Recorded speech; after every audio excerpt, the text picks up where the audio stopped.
select the proper cheese for your smorgasbord. Just kidding. Today we're going to be talking about my visit to Magnolia Grove. So this last weekend, I had the privilege, the opportunity to visit Magnolia Grove, the practice center of Thich, Nhat, Hanh in Batesville, Mississippi. And it was a very lovely experience. I got the chance to go down there and see what it looked like. Sorry, this is my dog, Yuki. Yuki, go away. I got the opportunity to see what it was like to practice with a community of monks and nuns in the tradition of Thich, Nhat, Hanh. And I would like to share with you today some observations from that experience, as well as some conversations that I had, kind of mixing in some Dharma pieces within the whole talk. So first, I'd kind of like to start by talking about the drive down there from the hills of Arkansas down into Mississippi. I wanted to start the drive in a mindful state of mind. And I think to me, that kind of means minimizing distractions. So I intentionally didn't put on any podcasts, didn't listen to any music. It's about a 6-hour drive. And so as I was driving, I started really early in the morning, and I just was aware of my mind, just noticing the patterns in my mind, noticing kind of the monkeys that come up in my mind kind of habitually and kind of circle around and sing their songs and dance their dances within my mind. And so that was an interesting process, just to watch driving and watch as the first light kind of came as I was driving towards the east, and just noticing those patterns in my mind without trying to escape them, without trying to push them away, without clinging to them, and just kind of looking out the windshield and noticing the beautiful views that would come through my window as I was driving and as my mind was kind of doing its normal thing. And so that's the first element of driving there. One of the beautiful things that I noticed was driving through the fields of Mississippi after some fresh rains. And I noticed flocks of kind of thousands of Canadian geese and white geese sitting in these fields and kind of taking off into the air. That's one of the memorable qualities I remember of that trip down. So I have a PowerPoint for you all today, and I'd like to share that now. So let me go ahead and share my screen. I think Patrick needs to enable screen sharing for me, if you could do that. We can make him co-host.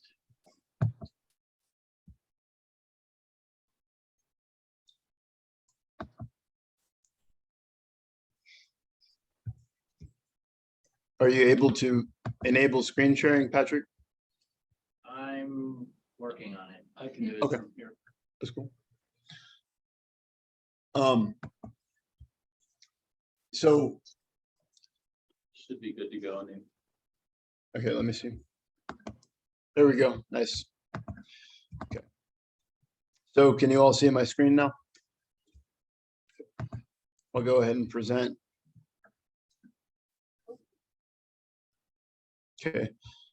So Magnolia Grove Monastery, after this drive down, mindfully just noticing what was happening in my mind and returning to the road, I arrived at the monastery. And the first thing I noticed was this huge pagoda on the right side.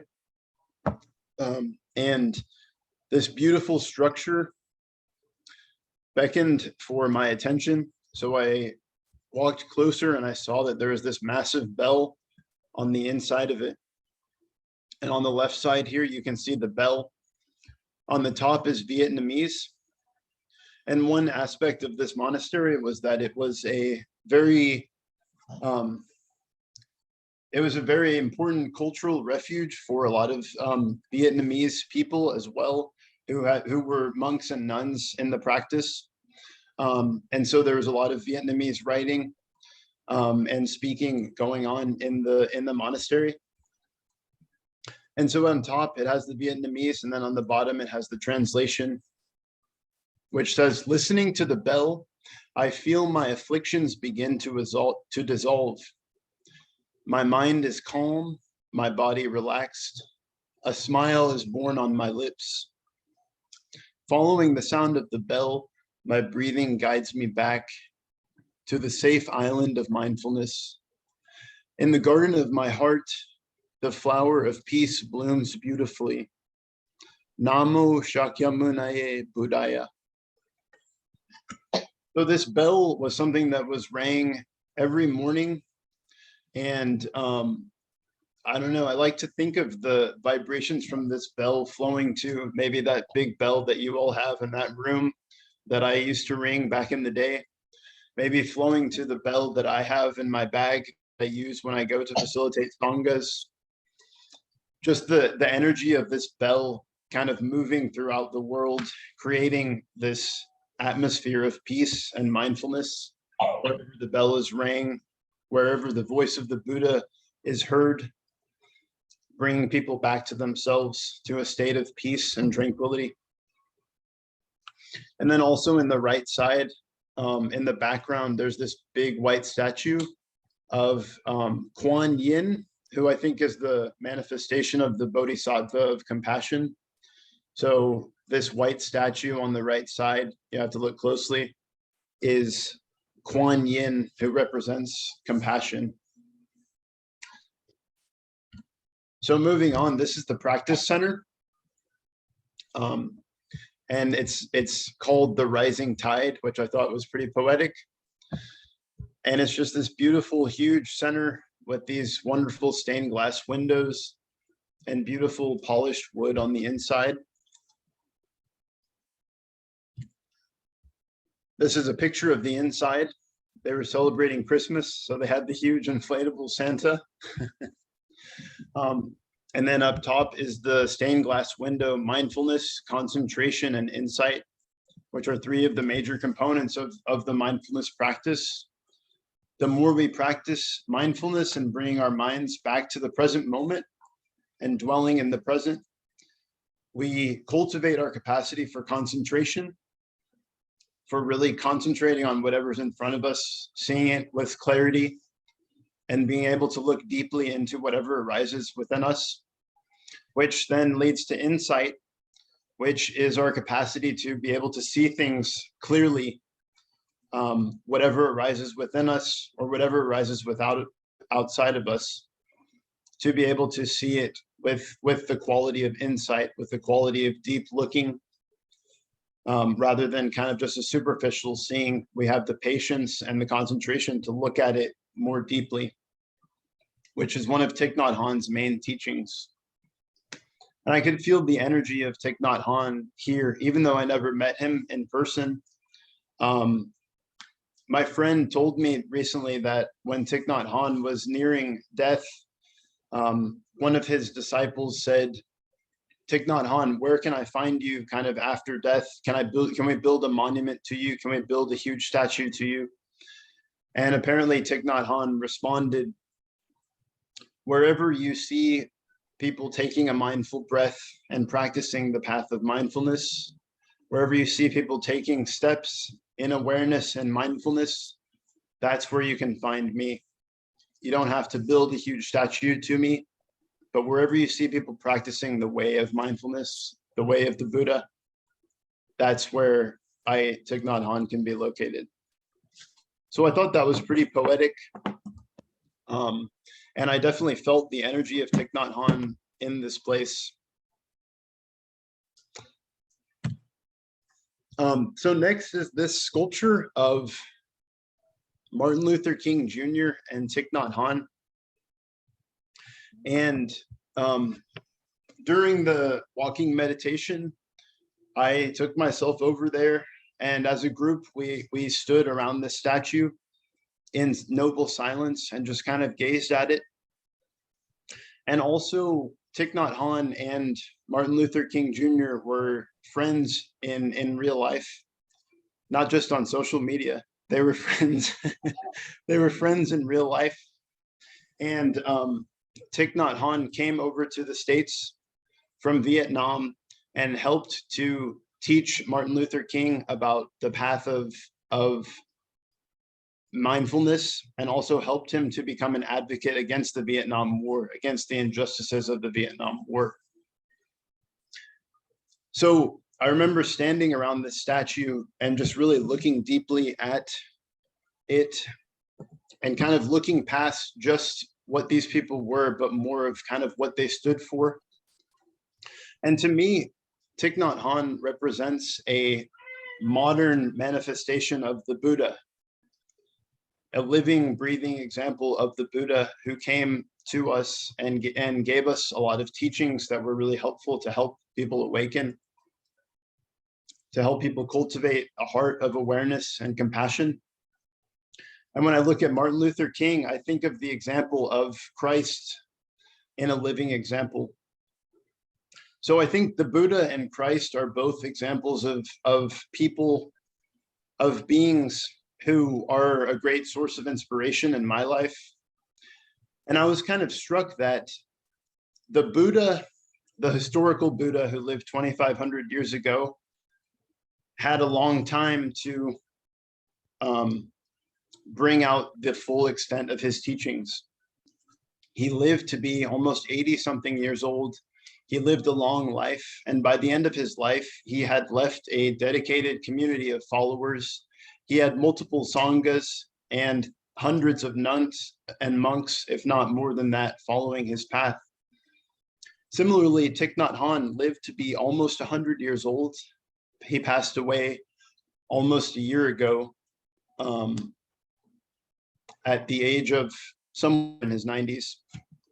And he wrote over 100 books. So he had the time and energy and dedication to continue to bring out these Buddhist teachings in the modern parlance. Similarly, Martin Luther King Jr. kind of represents a manifestation of Jesus, in the sense that Jesus was one who came out and preached against systems of oppression and took a stand for those who were being oppressed, and ended up dying at an early age. So Martin Luther King also came out and took a stand against systems of oppression and ended up dying at an early age.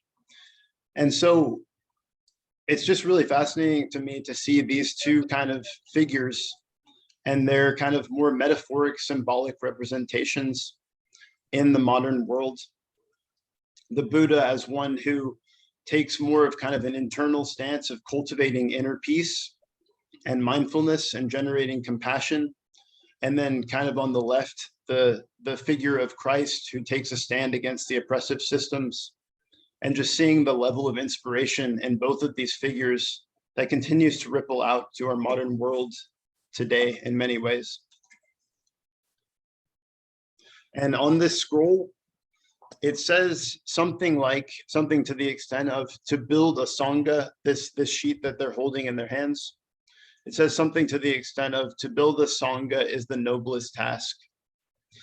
So that really struck me when I was walking with these monks and nuns, with these lay people who arrived at the Sangha, to see that they are really cultivating mindfulness and compassion, and how their level of awareness and peace that they offer is rippling out into the world and into the communities around them.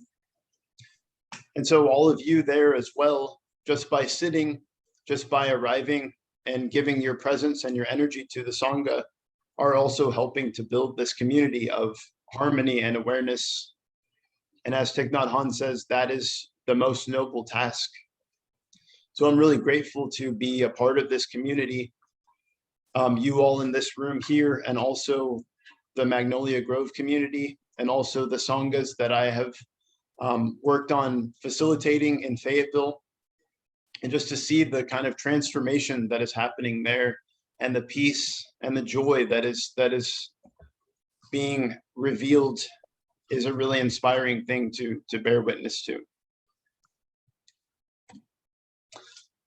So next, here's a picture of all the monks and nuns there standing together. Again, the majority of them were from Vietnam, and there were some Vietnamese Dharma talks, and we would wear a little receiver in our ear, and someone would translate it into English. So that was pretty cool to hear the different dialogues and dialects and the different ways of approaching the practice, but also the similarities as well. Additionally, there were some people from more Western cultures. There's some European and Australian monks and nuns there in the back. One of them in the back is Brother Action. And during the first day that I arrived there, we were eating, and I kind of figured we would eat in silence. Some of the meals we ate together in silence, but some of them it was more acceptable to talk while eating. And so Brother Action came up, and I was eating mindfully their vegetarian food.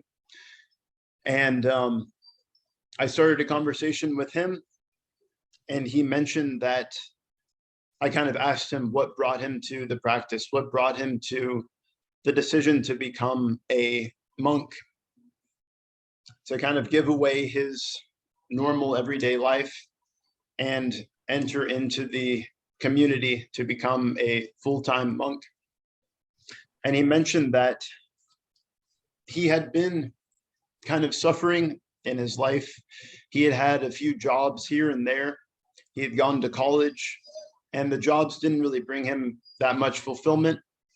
And he had just gotten out of a rough breakup. And after that, he experienced a lot of suffering and kind of not really knowing how to move forward with his life. And in that way, he discovered Plum Village, and he started practicing mindfulness. And he said after doing the retreat for about a week or so, he rediscovered his smile. His smile came back, and he was able to rediscover and touch that sense of joyousness once again in his life.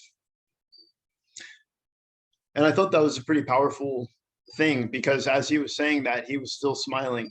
And it seemed like he had maintained that smile throughout his life since he had arrived at Plum Village. The joy had continued with him throughout the path.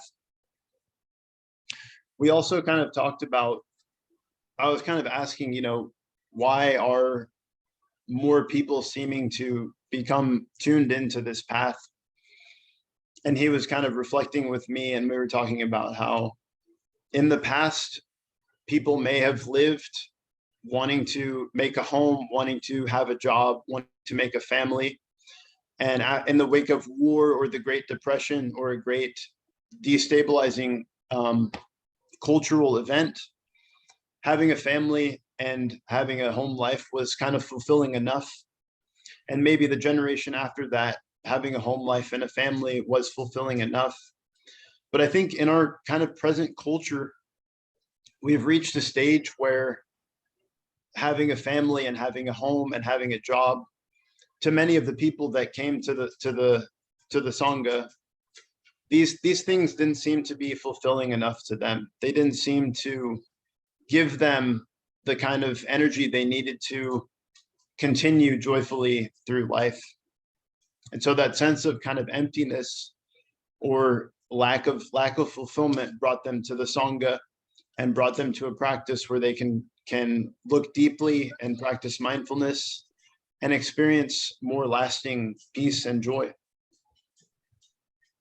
So I talked to a few other lay people. This is a picture of the practice center, and to the right are the lay people sitting, and to the left are the monks, and then the far left are the nuns there. And some of the lay people mentioned to me that, well, first, one of the guys was from Florida, and he was curious if this path was a cult. And he said he looked up online, and he said that he couldn't find any evidence that people had to escape from Magnolia Grove. So that was how he knew it wasn't a cult. So I thought that was pretty cool. I myself haven't had to make any brave and adventurous escapes from Thich Nhat Hanh's retreat centers, or the Dallas Meditation Center either. And so I'm really happy to announce that this aspect of the Buddhist practice is not a cult. And it was cool to see him because he was very new to the path. And he mentioned that before he was kind of a militant atheist. And as he practiced, I arrived there on the same day as him. And as the weekend progressed, it seemed like the atmosphere of joy and awareness was really contagious. And I could see this smile blooming on his face as he practiced, as well as on mine. And as we also just kind of sat with these spaces in the day where we could simply sit and drink tea mindfully, or sit and feel the wind on our skin, watching the leaves fall down, or practice walking meditation with all the monks and nuns in harmony and awareness together. A really pleasant experience. Another layperson mentioned that he arrived there a few days before his 30th birthday. His family didn't want him to go, but he ended up listening to the advice of his therapist, who recommended that he go. And he got away, and originally he signed up for a 10-day retreat. And when I talked to him, he was into his first full month there. So he ended up staying much longer than he mentioned. And at one point, I was sitting with him in a sharing circle with brothers and sisters. And he mentioned that at the beginning, the first 10 days or so, the first week or so, he was able to develop his mindfulness practice and kind of get a little bit more stable emotional state and mental state going, to kind of cultivate a more stable sense of peace and awareness within himself. And then he said after that, after he cultivated that, he was able to look more deeply into himself and learn to embrace the difficult emotions that he had since repressed. So during walking meditation, maybe a state of anxiety would come up, and he practiced smiling with it and being aware of how it felt in his body and just noticing it and embracing it. And that was part of his practice. So I thought that was a beautiful sharing. This is a place where people can come and look within themselves, look at the difficult aspects of themselves, as well as the more centered aspects of themselves, and cultivate these aspects of the practice. So next is the food that we ate. So actually going back, so this in the middle, these nuns are celebrating the closing of the Rains Retreat, which is a retreat that happens every year, dating back to the days of the historical Buddha. And it's during the monsoon season in India, where they retreat for 3 months. They spend 3 months at the same center. And so many of these lay people, as well as the monks and nuns, had been there for the whole 3 months together. And they were still somehow smiling and getting along with each other. So I think that's a pretty good sign after being together for 3 months every day. And so at the end of the Rains Retreat, on the right, you see all this beautiful Vietnamese vegetarian food that the lay people came and cooked, and it was delicious. They also used a lot of foods from their local garden that you see there on the left. They also picked a lot of mushrooms out of the forest around and would fry those up and put them in soups. So that was really delicious.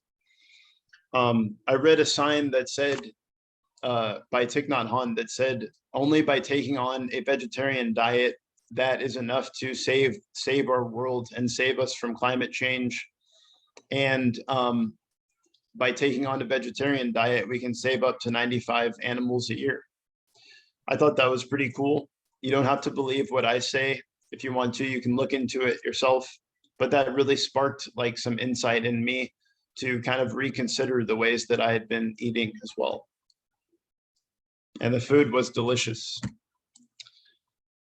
And so on the left here is a normal kind of day in the life schedule. 5:30 a.m. sitting meditation We did some stick exercises, breakfast, sometimes in silence, sometimes while talking, a period of community work and there's big gaps in between all of these to just kind of relax or take a nap or drink some tea. There was a lunch together. Sometimes you can eat in the brothers section where the monks live, or in the nuns section where the nuns live. Picnic, dinner, orientation, walking meditation at some point in the day, and then noble silence.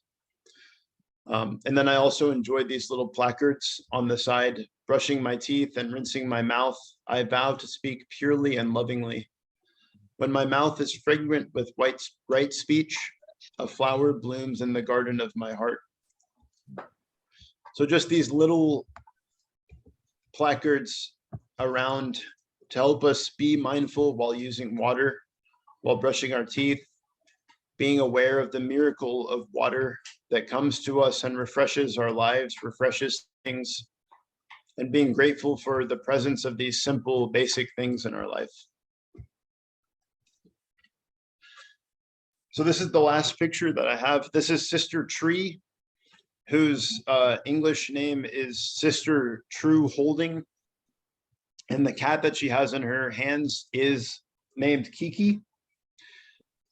Sister Tree ended up giving me that cat because they're not allowed to have cats at the monastery.